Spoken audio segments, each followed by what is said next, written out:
আসসালামু আলাইকুম। সকালে কেমন আছেন? আশা করি সকলে ভালো আছেন। তো অনেকদিন পর জীবন থেকে নেওয়া এপিসোডের ভালোবাসার গল্প নিয়ে আবারও চলে আসলাম। তো জীবন থেকে নেওয়া এপিসোডের আজকে ৫ম পর্ব। আজকের গল্পে থার্ড পারসনের কারণে ভেঙে যাওয়া একটা ভালোবাসার গল্প শেয়ার করব। আশা করি গল্পটা আপনাদের ভালো লাগবে।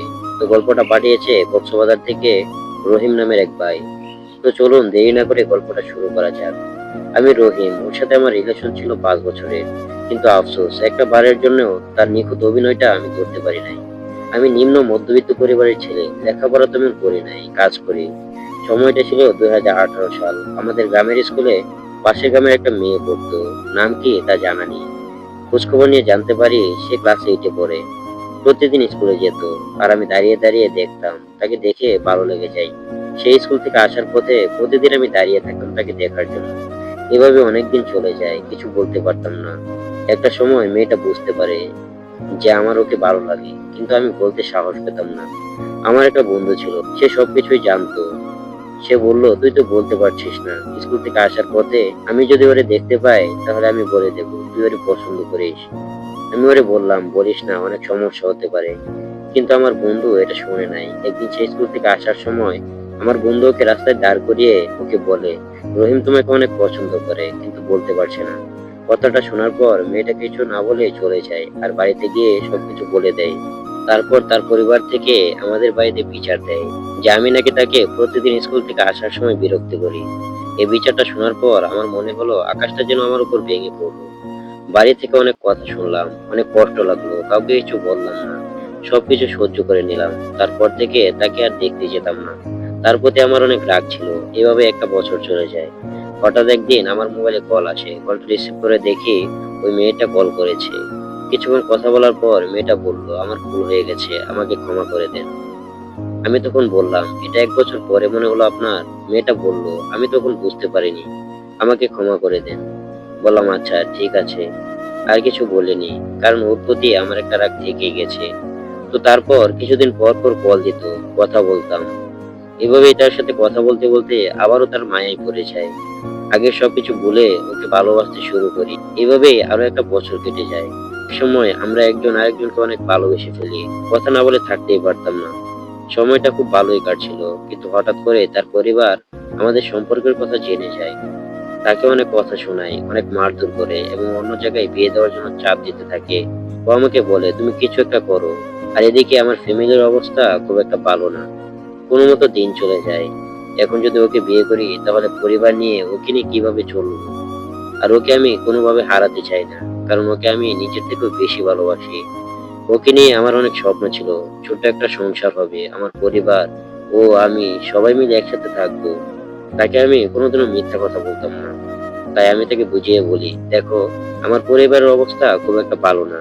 তুমি তোমার পরিবারকে বুঝিয়ে ৩টা বছর সময় নাও। ৩ বছর পর আমি তোমাকে বিয়ে করে নিয়ে আসবো। আমার কথা মতো সে তার পরিবারের কাছে ৩টা বছর সময় চায়। তার পরিবারও রাজি হয়ে যায়। তারপর থেকে আমাদের ভালোই চলছিল। প্রতিদিনই কথা বলতাম। আর স্কুলে যাওয়া আসার সময় রাস্তায় দাঁড়িয়ে তাকে দেখতাম। মাঝে মাঝে ওর সাথে আমার ঝগড়া হতো, আবার সবকিছু ঠিক হয়ে যেত। তাকে আমি অনেক ভালোবাসতাম, হারিয়ে যাওয়ার ভয় করতাম। সে হারিয়ে গেলে আমি কি করব, এটা ভাবতেই আমার খুব কষ্ট লাগতো। এভাবেই ৩টা বছর কেটে যায়। ভাবলাম ওর বাড়ি থেকে যখন বিয়ের জন্য চাপ দেবে তখনই বিয়ে করে নেব। আমি ওকে নিয়ে অনেক গর্ব করতাম। ৬ বছর হয়ে গেল আমাদের সম্পর্কের বয়স। ৮-১০টা মেয়েদের মতো ৮-১০টা ছেলেদের সাথে রিলেশন করে না। সে আমার প্রতি আসক্ত হয়ে আছে। কিন্তু ২০২৪ সালের সেপ্টেম্বর মাসের ২৬ তারিখে একটা ছেলে আমায় ওদের সম্পর্কে কথা বলে, আর তার কিছু ছবি দেয় আমার কাছে। আমি ছবিগুলো দেখে নিজের চোখে বিশ্বাস করতে পারছিলাম না। ঠিকমতো দাঁড়াতেও পারছিলাম না আমি। আর এটাও বলল ওর সাথে তার ৩ বছরের রিলেশন আছে। এগুলো শুনে আমার বাঁচতে ইচ্ছে করছিল না। মনে হচ্ছিল এখনই মারা যায়। একটা মেয়ে আমার সাথে রিলেশনে থাকাকালীন আরেকটা ছেলের সাথে রিলেশনে গেছে, আবার ৩ বছর ধরে আছে, আর আমি কিছুই জানি না। এই রিলেশনের এতগুলো বছর একটু একটু সন্দেহ করলেও আমি তাকে কিছু বলিনি। ওর প্রতি আমার অনেক বিশ্বাস ছিল। প্রথম ভালোবাসা তো, তাই অনেক বিশ্বাস করতাম। কখনো ভাবিনি ও আমাকে এভাবে ঠকাবে। অনেক স্বপ্ন ছিল যা হয়তো আর কখনো পূর্ণতা পাবে না। শেষ পর্যন্ত আমি বুঝতে পারলাম, নারী কখনো এক পুরুষে আসক্ত হয়ে থাকতে পারে না। নিজের জীবনে চাইতে বিশ্বাস করতাম যাকে, সেই এখন আমার বিশ্বাস ভাঙার কারণ। ওর সাথে আমার কোনো যোগাযোগ নেই, হয়তো আর কখনো হবেও না। যদি জানতাম তুমি আমাকে এভাবে কাঁদাবে, মরে যেতাম। বিশ্বাস করো, তোমাকে ভালোবাসতাম না। তোমাকে বিশ্বাস করেছি, তোমার ভালো খারাপ সবকিছু মেনে নিয়েছি। ভেবেছিলাম তোমাকে পেয়ে গেলে সবকিছু ঠিক করে নেব, কিন্তু তুমি তো থাকলে না। কি করিনি তোমার জন্য। এই ছিল আজকে আমাদের ভালোবাসার গল্প। তো আজকে পার্সোনালি কিছু কথা বলতে চাই। যারা রিলেশনে আছেন তারা হয়তো ভাবছেন অনেক ভালো আছেন। রিলেশনে যখন তৃতীয় ব্যক্তি চলে আসবে, তখন তাকে প্রাধান্য দিয়ে আপনাকে যখন তৃতীয় ব্যক্তি বানানো হবে, তখন বুঝতে পারবেন রিলেশনের জ্বালা কেমন। এই জন্য আমি বলি, রিলেশনে যাওয়ার কোনো প্রয়োজন নেই। একা থাকুন, ভালো থাকুন। বাবা মায়ের পছন্দে নিজে থেকে বিয়ে করুন। ভালো থাকবেন জীবনে। তো যাই হোক, গল্পটা ভালো লাগলে কমেন্ট করে জানাবেন। নতুন নতুন গল্প পেতে আমাদের চ্যানেলটা সাবস্ক্রাইব করে এবং আমাদের ভয়েস অফ আবির পেজটাকে ফলো দিয়ে রাখবেন।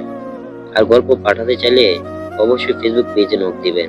আর আমাদের ফেসবুক পেজের নাম হচ্ছে ভয়েস অফ আবির। তো সকলে ভালো থাকবেন, সুস্থ থাকবেন। ধন্যবাদ সবাইকে।